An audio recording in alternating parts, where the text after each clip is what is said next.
Hello मेरे प्यारे बच्चों, अगर इस टाइप का जेईई का क्वेश्चन आ जाए तो देखिए कैसे बनाते हैं। देखिए सवाल क्या कह रहा है कि लेट एबीसी। देखो एक एक बात कभी कभी जेईई में जो लैंग्वेज लिख रखता है उसका भी बहुत बड़ा इंपॉर्टेंस होता है, ठीक है। तो आप सवाल को जेईई का जो भी सवाल करिएगा तो आराम से और अच्छे से पढ़िएगा। देखिए क्या क्या बोल रहा है, let ABC be positive integers. मेरे प्यारे बच्चों, सबसे पहला बात बोल रहा है कि एबीसी जो है ये पॉजिटिव इंटीजर्स है। इसका मतलब कह सकते हैं that is natural number, that is natural number. Positive integer का मतलब क्या हुआ, नेचुरल नंबर। चलिए उसके बाद देखिए क्या कहता है, b by A is an integer. Okay चलो, जो बात बोल रहा है b बाई ए जो है ये भी इंटीजर है। इंटीजर मतलब z, ठीक। चलो अब उसके बाद देखिए क्या कह रहा है, उसके बाद कह रहा है कि A B C are in GP.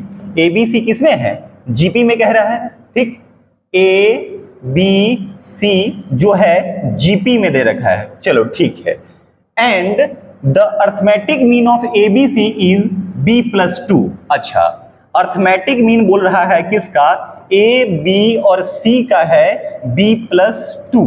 कभी भी 3 नंबर का अर्थमेटिक मीन का मतलब होता है एवरेज, तीनों को जोड़ लो और 3 से डिवाइड कर लो। b प्लस कितना हो गया, 2 हो गया, ठीक। अब देखो अगर 3 एबीसी अगर जीपी में कह रहा है, जीपी ये 2 नहीं, इसका मतलब इंटीजर्स होता है जेड का मतलब।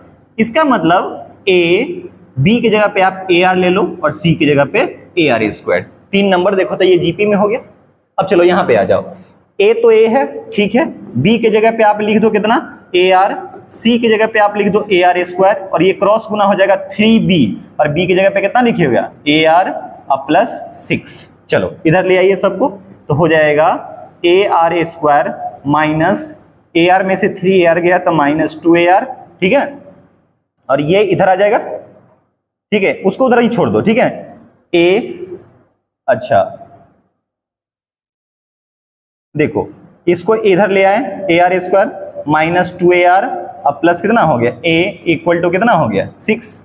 तो यहां से अगर ए कॉमन ले लेंगे तो आर स्क्वायर माइनस कितना हो गया बुआ, 2r प्लस 1 बराबर 6। मतलब यहां से क्या हो गया, अब थोड़ा सा ऊपर देखते हैं हम लोग इसको, a इंटू इसको लिख सकते हैं r माइनस 1 का whole square equal to 6। a बराबर 6 बाई r माइनस 1 का होल स्क्वायर, ठीक। अब देखो एक बात क्या बोला हुआ है, b बाई ए इंटीजर है। b बाई ए क्या है, इंटीजर है। क्योंकि A B C positive integer है तो b और a भी पॉजिटिव है, तब पॉजिटिव बाई पॉजिटिव ये भी पॉजिटिव इंटीजर ही आएगा। तो b की जगह पे बुआ क्या लिखोगे जरा बताओ, ए आर है और a। इसका मतलब क्या हुआ कि r को भी लेना पड़ेगा, क्या चीज, पॉजिटिव इंटीजर ही लेना पड़ेगा। अब देखिए r का इसमें वैल्यू डालिए, पॉजिटिव इंटीजर मतलब नेचुरल नंबर 1 से डालिएगा, और जो a का जो वैल्यू आएगा वो भी नेचुरल नंबर होना चाहिए। बात समझ में आ रहा है, ठीक। तो r का वैल्यू जैसे 1 डालिएगा तो 1 माइनस 1 तो 0 हो जाएगा, यानी 1 डाल नहीं सकते हैं। अब r का वैल्यू 2 डालो, r का वैल्यू जैसे ही अगर 2 डालते हैं तो आ जाएगा 6 बाई 1 यानी कि 6 आएगा जो कि इंटीजर है।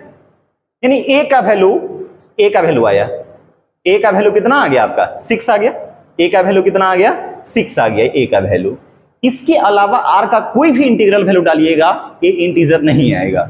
और हमें निकालना क्या था, a square plus a minus 14 upon 7।